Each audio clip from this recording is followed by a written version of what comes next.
Bonjour, je m'appelle Daoud Rachwan, j'ai 17 ans et je suis un des créateurs de Moonlight.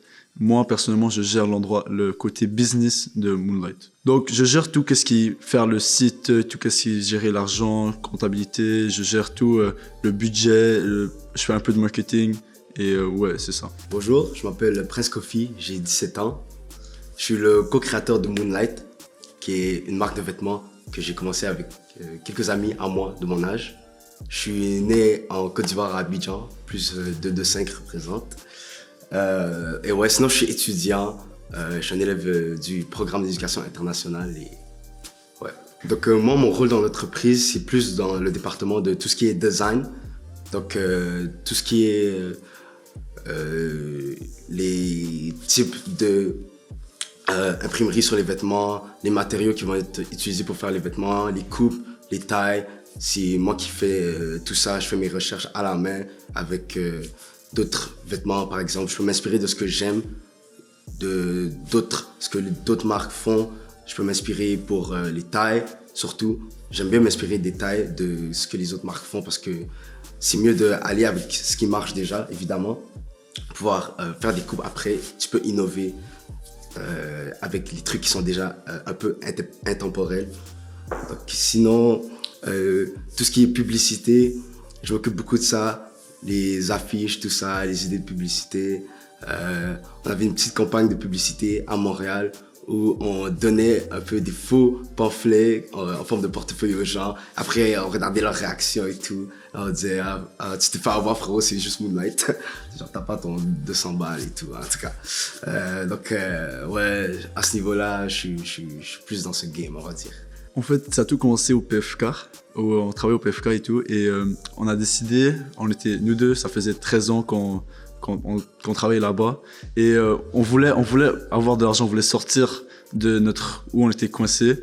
Donc ça, c'était il y a 6-7 mois, c'est comme à l'été, il y a 6-7 mois, et on travaillait normal, et juste d'un coup, on était en train de travailler, et on a eu l'idée, pourquoi pas qu'on crée quelque chose nous-mêmes, et le plus qu'on travaille, le plus qu'on a décidé, pourquoi pas faire un brand, parce qu'on a vu que on a toujours voulu faire quelque chose de toujours mieux, donc on a dit pourquoi pas nous-mêmes faire une brand qui est hors commune, qui est originale, qui est la meilleure selon nous. Donc c'est mon autre travail, c'est le PFK avec Daoud. Ça fait un moment que je travaille là-bas et j'ai jamais pensé que ce travail-là, genre c'était vraiment une raison de dépenser mon argent, parce que beaucoup de jeunes de mon âge vont avoir un travail, après ils vont dépenser ça, frère, au club, je sais pas moi, sur la vape, toutes les bêtises, là. Mais bref. Ouais, et genre, moi j'ai jamais pensé que ça c'était une finalité, plutôt genre une opportunité. Parce que je suis jeune, il n'y avait pas vraiment de travail, genre forcément mieux payé. Donc avec cet argent-là, je me suis dit, je vais me bâtir une base. Et après ça, une fois que j'aurai beaucoup d'argent, si un jour je, par exemple, la mettre en action, genre dans la bourse ou quoi, tu vois, j'allais le faire. Bon, c'est pas ça que j'ai fait, je me suis commencé un business et merci Seigneur, parce que visiblement c'est la bonne idée à faire. Mais je pense que l'argent d'un emploi étudiant ne devrait pas être une finalité, mais plutôt une opportunité de pouvoir bâtir autre chose avec. Bah, tout a commencé, je vais vous conter un peu une anecdote. Tout a commencé au PFK, d'accord? Donc sur un shift normal de 5 à 9, frère. Un truc normal, là, banal, en tout cas. Et là, évidemment, genre, je travaille et tout, on parle beaucoup aussi, évidemment. Et là, on me sort l'idée de commencer ma marque de vêtements. Moi, je me dis, frérot, ça va pas marcher, genre, il y a trop de gens qui font ça, tu vois. Après ça, une bonne nuit de sommeil, comme on dit, la nuit pour se conseiller, je me suis dit, attends, en vrai, il y a de l'argent à se faire, genre, il y a du com à avoir, quoi. S'il y a une façon de percer, je vais peut-être essayer de creuser plus, voir si, voilà, il y a moyen, quoi. Parce que, quand même, faut pas passer sur une opportunité en or. Je pense que, ouais. Bref. Et du coup, là, j'ai regardé ce qui se faisait un peu. J'ai regardé à quel point, genre, tout se ressemblait. Genre, s'il y avait beaucoup d'originalité. Est-ce que c'était populaire au Québec aussi? Parce que les gens agissent beaucoup de là où ils viennent. Et j'ai vu que pas du tout, quoi. Genre, il n'y a pas de grande marque de Montréal. Genre, je connais pas beaucoup de marques montréalaises qui, genre, font la même chose que nous, tu vois. Donc, là, je me suis dit, en vrai, je pense que ça pourrait marcher, il y a moyen. Je vais commencer quelque part. Donc, le premier truc que je me suis dit, c'est, je vais trouver un nom. Le nom, Moonlight, il vient du fait que, premièrement, moi, je suis quelqu'un de très croyant, je suis chrétien moi-même. Un truc dans ma foi, c'est que, genre, je veux pas me conformer forcément à ce que les autres font, juste parce que tout le monde le fait. Et ça m'a rappelé un truc, c'est que la nuit, tu ne vois rien à part genre la lune qui brille dans le noir. Donc c'est un peu perché, mais le nom me rappelle ça, donc tu vois, je me suis dit, ah, ça fait un beau nom. Après, je me suis dit, mais t'as un nom, mais il faut un logo qui vient avec, tu vois. Donc là, j'ai travaillé un peu, j'ai checké comment on fait un logo, blablabla. J'ai travaillé un peu avec ma sœur aussi. Ma sœur m'aide beaucoup, visiblement. Mais ouais, j'ai regardé un peu comment on faisait. Et je suis arrivé avec ça. Donc ça, c'est le tout premier logo que j'ai fait. Je sais pas si on voit bien à la caméra, mais en gros, c'est comme un soleil avec une lune dedans parce que je veux que la lune se démarque. C'est un peu difficile à cause que nous deux, comme on est tous à l'école, nous quatre, on est tous à l'école, on doit gérer toute la partie école. Nos parents veulent quand même qu'on réussisse dans l'école et tout, donc ça, on s'est organisé, on s'est mis des temps où pendant cette journée-là, on travaille dessus, pendant cette journée-là, on fait ça, pendant ce temps-là, on travaille dessus. Et quand on est à l'école, on travaille quand même dessus. Je sais pas, comme on peut texter notre manufactureur ou on essaie de gêner notre temps. Donc, on dort plus tard maintenant, c'est sûr, mais on est capable de s'adapter. Une semaine typique, c'est je m'en vais à l'école le matin. Avant, quand je me réveille, toujours la première chose que je fais, je check les emails, je check les messages, je check si on m'a envoyé quelque chose. Après, je m'en vais à l'école. Quand je reviens chez moi, c'est là que je travaille vraiment dessus. Je regarde les problèmes qu'on a, je continue qu'est-ce qu'on fait. Et après ça, c'est après ça que je m'en vais étudier. J'étudie. Donc, normalement, je dors comme à minuit, 1h du matin pour pouvoir faire tout ça. Les défis dans mon domaine du côté business, c'est j'ai dû apprendre de zéro jusqu'à où je suis rendu maintenant. Donc tout ce que je fais maintenant, c'est tout que j'ai appris pendant les mois que j'ai commencé le business. Donc tout ce que je fais, c'est encore nouveau. Donc quand je fais quelque chose, j'apprends en même temps. Quand j'ai un obstacle, je suis en train encore d'apprendre. Donc ça prend plus de temps pour que je résous quelque chose parce que je dois toujours apprendre le problème, apprendre comment faire et après résoudre le problème. Comment je fais pour apprendre les obstacles ou comment je fais pour apprendre comment résoudre les obstacles, c'est beaucoup plus sur internet. Je fais mes recherches, je regarde des vidéos sur YouTube, je fais toujours mes recherches, j'ai des contacts, je demande à des gens et ouais voilà. Après avec ça j'apprends, je fais des erreurs bien sûr et après je peux résoudre mes problèmes. Donc le processus de design, c'est un processus qui est vraiment vraiment long, qui demande beaucoup de temps parce que évidemment en premier, le plus dur je trouve c'est la tempête d'idées. Donc ça veut dire tu vas avoir ton idée, non seulement la coupe du vêtement que tu vas avoir. Par exemple, si ton pantalon il doit être un peu plus baggy, un peu plus taille un peu plus une coupe genre serrée, etc. La taille fait du signe du bas en haut, comment ça va être sur les hanches. Bref, ça c'est un processus qu'il faut penser avant de faire le vêtement parce que tu peux faire un beau design qui n'ira pas avec un pantalon, par exemple, un peu plus fait pour les gens, enfin, pas forcément fait pour les gens, excusez-moi, mais un pantalon un peu plus mince, voilà, on va appeler ça comme ça, vs un pantalon plus large, baggy qu'on dit. Après, une fois que tu as fait ça, tu fais, je suis exécrable au dessin, donc je fais des croquis vite fait. Après moi, mon domaine c'est vraiment le design graphique sur l'ordi. Ça veut dire j'utilise des applications d'illustration comme Illustrator, Photoshop, tout ça. Et c'est là où vraiment l'idée prend forme, quoi. Je vois à quoi va ressembler le résultat final et tout. Après ça, j'envoie ça à mon manufactureur chinois. Il me fait ça en bien et voilà. Donc mon intérêt pour le design graphique, ça vient beaucoup que depuis que je suis petit, je m'intéresse à tout ce qui est l'animation et tout. Je suis un grand fan d'anime, tout ça, Naruto, nanana. Donc depuis que je suis petit, je me suis beaucoup intéressé à l'animation. Ma sœur est très forte en dessin, donc j'aime bien voir ce qu'elle fait et tout, une grosse artiste. Si elle regarde ça, allô Ariel. Ouais, donc j'aime bien regarder avec les yeux, mais après je touche pas avec les mains parce que sinon je vais pas créer catastrophe, quoi. Mais voilà. Donc ouais, c'est ça. Les vêtements aussi, quand je regarde ce que les autres marques elles font, ça m'inspire même avant même d'avoir eu l'idée de créer un business, parce que ça à la base c'était même pas mon idée honnêtement, c'était plus l'idée à Daoud, le co-créateur aussi. Donc ça m'a beaucoup inspiré à faire ça. Après ça fait longtemps que aussi j'aime bien design tout ce qui est des vêtements mais tout, mais j'ai jamais pensé un jour de faire ça comme on va dire pour une compagnie, quoi. Donc maintenant que j'ai ma propre compagnie de vêtements que je peux le faire, je suis très épanoui dans ce que je fais. Et peut-être un jour, si Dieu le veut, ça va être sur une grande échelle et je pourrais vivre de ça. Ça a commencé au début, comme j'avais dit, on était au PFK et tout, on a appris. Et quand on a décidé de vraiment faire un clothing brand, on a commencé à travailler dessus pendant l'été. On se voyait chaque jour. On planifiait parce qu'on avait commencé de zéro. On n'avait pas d'expérience du tout, on n'avait rien. Donc là, pendant, je pense, le premier mois, on a avancé zéro. On était juste en train d'apprendre, de faire nos recherches. Et c'est comme un miracle. Il y a une journée, on a cliqué. Et on a pu trouver un fournisseur, on a fini faire les designs, on a pu les contacter et après ça a roulé très très très vite. On a commencé à publier, on a commencé à faire marketing, on a eu des bons vidéos, on a explosé un peu.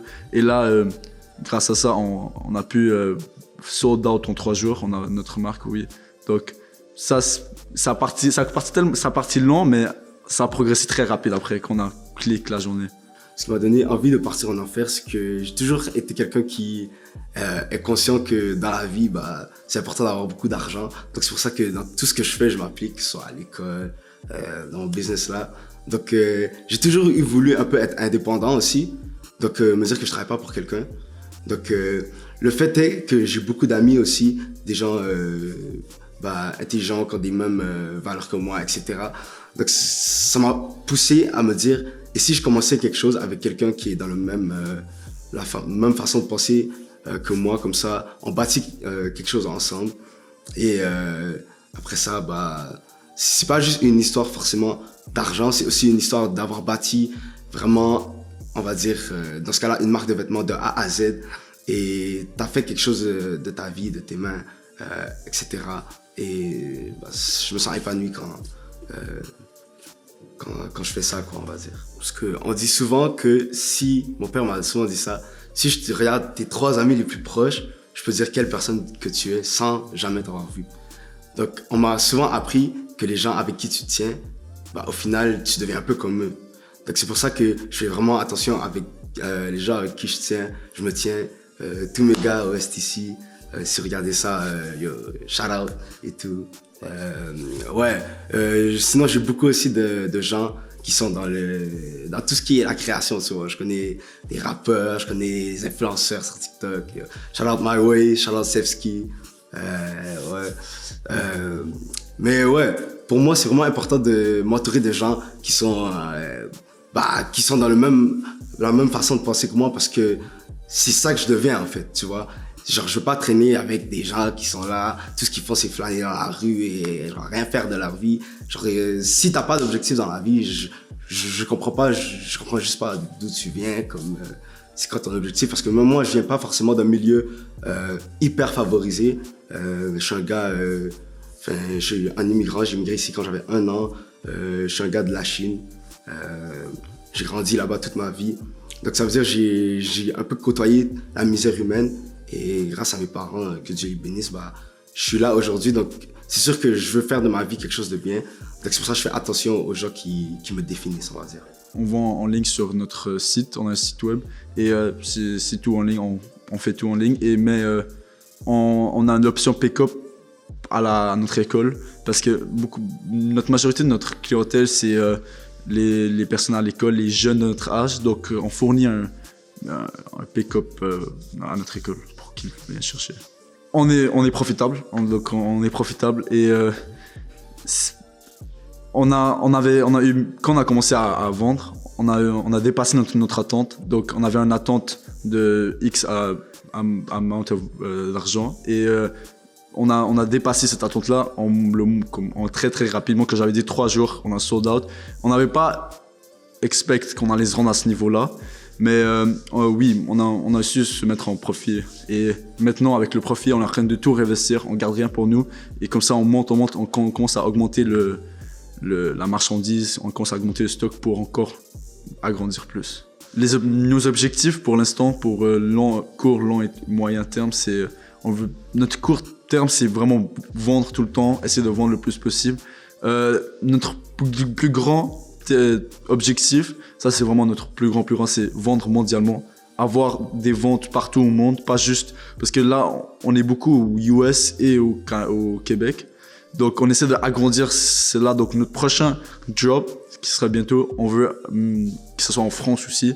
Donc comment nous on perçoit, c'est on essaie de conquérir des endroits, on va aller conquérir. Donc notre but c'était conquérir les écoles de notre école en fait, et on a réussi. Donc là notre prochain but c'est Montréal et France, parce qu'ils sont comme les deux francophones, donc c'est plus facile sur les réseaux.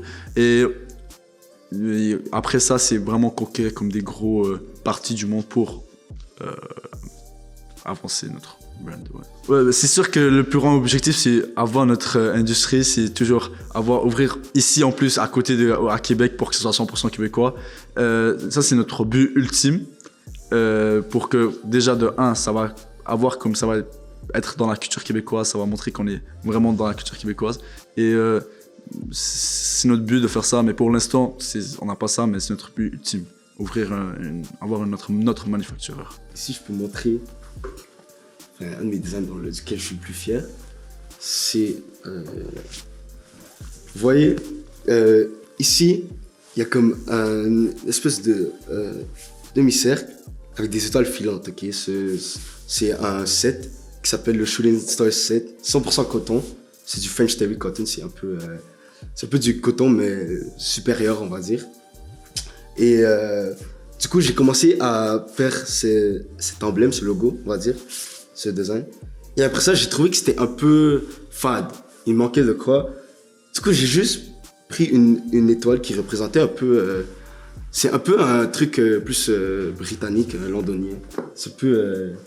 genre un truc un peu plus de la rue. Vous voyez ce que je veux dire dans le sens que c'est très streetwear. Bref, une grande marque comme Cortez et tout, ils utilisent ces genres d'étoiles.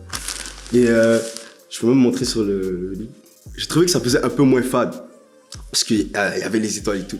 Donc j'ai mis mon design sur papier, j'ai mis sur l'application d'illustration et coup de cœur direct. Du coup, on est allé avec ça pour notre pièce maîtresse de la première collection. Une des décisions les plus difficiles qu'on a décidé de prendre, c'est, je ne vais pas donner de chiffres, mais l'investissement monétaire. Parce que tout l'argent vient de nos poches. Ça veut dire qu'on n'a pas d'investisseurs, nos parents nous ont aucunement aidés et tout. On voulait vraiment faire quelque chose à nous, pour nous. Et ouais. Du coup, c'est beaucoup d'argent qui va dans évidemment dans faire des vêtements et tout. Tout ce qui est faire des grosses commandes et tout, on peut penser que ça coûte pas cher. Moi, on m'a souvent dit, tu fais tes vêtements 5$ en Chine, après toi tu les vends 60$. Et là, je ris à leur face parce que vraiment, c'est des innocents. Genre. Les gars ne sont pas renseignés et tout, ils parlent de soi. Donc, parce que des fois, ouais, ça fait mal aux fesses, on va dire, de sortir l'argent du compte. Mais t'as pas le choix, quoi. Si tu veux vraiment faire ton projet, t'as pas le choix. Donc je pense que ça, c'est des décisions qu'on a dû prendre à deux, faire des budgets, évidemment, parce qu'on n'est pas cave non plus. On s'est dit que si ça marche pas, bah, il nous faut quand même un tremplin financier, quoi, à notre âge, parce qu'il y a des dépenses que c'est à nous de faire, malgré qu'on soit encore mineur. C'est pas mal ça, je dirais, ouais. Surtout sortir de l'argent de notre poche, ouais. On devrait faire attention à ça. Se lancer des affaires avec notre ami, se lancer un business avec notre ami, je pense pour moi c'est la meilleure affaire parce que j'ai déjà essayé de faire un petit business et tout, mais quand t'es seul, c'est toujours le problème, c'est la motivation qui va toujours à l'encontre de toi. Quand tu progresses, tu vois qu'il n'y a pas de progression, la plupart du temps t'arrêtes. Mais nous, qu'est-ce qui se passait, c'est que nous on était vraiment connectés et tout. Donc là, quand il y avait une personne qui était un peu en bas cette journée-là, il y avait toujours les trois autres qui ont le poussé en haut. Donc là, ça a réussi à progresser plus rapidement qu'on a pu comme avoir la progression. Ça a pu aller encore plus rapide parce qu'on travaille on s'aidait entre nous. Et en plus que nous quatre, on a tous un petit domaine qu'on se complète ensemble. Donc moi, c'est un peu côté business. On a une personne avec les réseaux, une autre personne avec les designs, une autre personne avec les modèles, les photoshooting et tout. Donc on se complète tous et c'est ça ce qui est le plus beau dans notre brand, c'est pas une personne, c'est toujours nous quatre qu'on gère ensemble. Pendant mon parcours, c'est sûr, j'ai eu des moments où j'ai douté que qu'est-ce qu'on fait, ça va progresser. Mais ça c'est au début, quand on était en train de faire les recherches le premier mois, mais dès que ça clique, on a eu aucun doute. On savait que nous, on allait grandir et comme jusqu'à maintenant, je sais qu'on va être mondial bientôt, je le sens.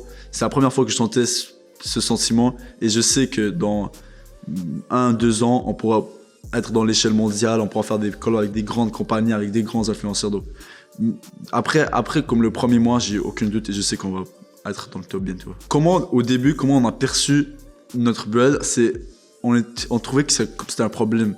Donc toujours quand tu fais un business, toujours tu résous un problème. Donc le problème qu'on avait, c'est il n'y a pas de compagnie québécoise qui était mondiale, il n'y avait pas ça. Donc ça c'était notre idée au début et on a décidé que on va être les premiers et on va réussir à faire ça. Donc c'est toujours notre mindset, on n'a jamais changé notre mindset et jusqu'à maintenant c'est ça notre but. On sera comme la première compagnie québécoise qui serait mondiale, que tout le monde connaîtrait. C'est pour ça qu'on a un nom anglais et un nom français pour que on s'adapte au monde, parce que si tu t'adaptes pas, c'est un peu les problèmes des business, c'est les gens ils veulent mettre la culture québécoise devant, ils veulent pas comme changer rien, mais si tu fais ça, ça va pas s'adapter, tu pourras pas être mondial. Mais si tu t'adaptes au monde et après tu montres la culture, c'est là que ça peut marcher et c'est là que ça peut être mondial. Je pense que c'est notre plus grosse différence, c'est que nous on a perçu ça comme pas un problème, mais un obstacle qu'on pourra passer après.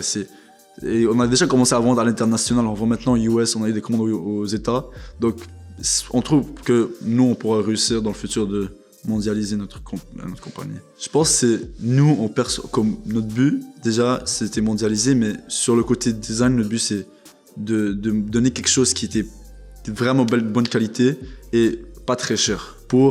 Comme on essaie toujours d'avoir les prix compétitifs, donc je pense pas que vous avez déjà vu quelque chose comme ça. Ça, c'est une qualité, c'est la meilleure qualité qu'on a pu avoir. On a fait nos recherches, on a regardé ce que les gens avaient, on voulait changer, on voulait être original.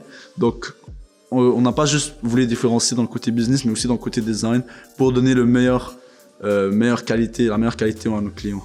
L'idée est sortie de 2 personnes, mais on savait que si on voulait vraiment arriver à faire quelque chose non seulement de crédible, quelque chose qui est vendable, il nous fallait des gens qui peut-être ils pourraient s'occuper d'autres choses, pendant que nous, on s'occupe d'autres choses, si ça fait du sens. Mais en gros, par exemple, dans notre équipe, on a un gars des réseaux sociaux. Moi, je touche pas à mes réseaux sociaux. On a un gars pour la paperasse, tout ce qui est rendre les documents légaux et tout, les documents de business pour le gouvernement. Ça, c'est très important. On a une assez grosse équipe pour les réseaux sociaux parce que c'est un des trucs les plus importants. 2 personnes là-dedans, si je peux préciser.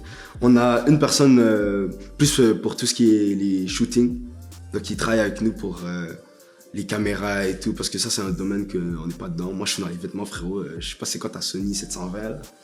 Mais bref. Sinon, ouais, c'est pour ça qu'on s'est pris beaucoup de gens, parce que on veut faire attention en fait, on veut avoir l'air un minimum professionnel et j'ai pas envie de filmer sur mon iPhone 11 quoi. Alors que je pourrais prendre quelqu'un que je connais, qui se connaît très bien, et il va faire le taf, quoi. Surtout que beaucoup de gens sont down pour la cause, on va dire. Mes modèles, shout-out à mes modèles, big ups, ils font ça, ils ont fait ça gratuit pour moi et tout. En tout cas, c'est des bons. On les a dans le cœur. Ils savent ce qu'ils font. Plus tard, ils seront up avec nous, en tout cas.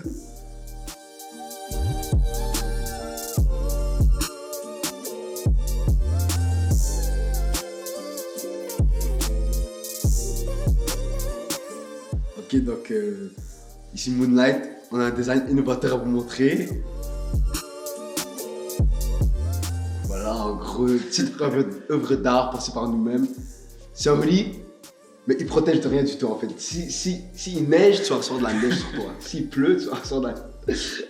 Non, on rigole, mais en vrai, c'est juste que c'est un échantillon en fait. Et en fait, on n'avait jamais fait ça avant. Et c'est quand même rigolo, quoi, mais on l'a découpé à l'exacto. Pourquoi exactement? Bah, c'était une petite erreur, voilà, juste on a reçu notre commande, on a voulu ouvrir la boîte, faire une vidéo genre ASMR, du coup on l'a ouvert à l'exacto. Le bruit était satisfaisant, mais c'est parce qu'on avait coupé à travers le hoodie, quoi, donc bon, voilà quoi, et le résultat que ça a donné, c'est ça, mais comme quoi, la qualité est quand même bonne parce que ça n'a pas déchiré l'autre côté alors que c'était les styles de l'âme là. J'ai bien rentré à Ouais, l'intérieur. voilà.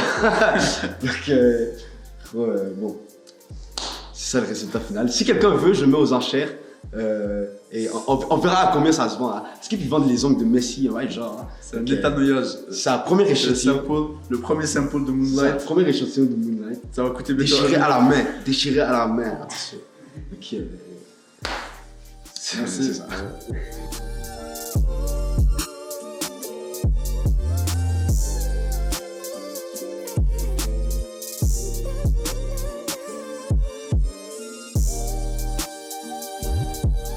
Bon, on est sur Instagram, TikTok et YouTube.